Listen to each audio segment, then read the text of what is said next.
Hey, how you doing? This is Tom. This is Tom's Radio Room Show, and I just watched Dr. Skov's weather report on the solar conditions, and she's got some good news. Let me play just a little bit of it here for a few seconds.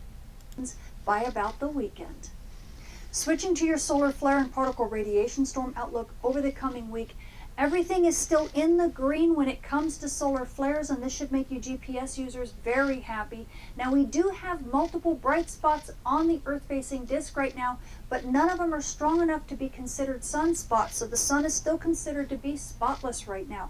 Luckily, though, it is boosting the solar flux into the low 70s. This is nice for amateur radio and shortwave radio responders. You should be getting some decent dayside propagation right now, especially as that solar storm continues to wane, so enjoy it. Now, also because...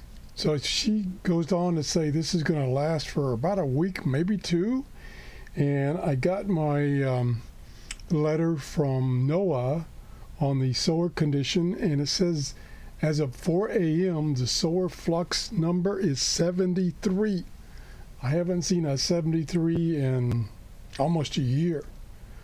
So that's good news, and I would suggest you turn on your shortwave radios and see what you can hear and leave us a report of what you've heard, and have a great day. Bye-bye.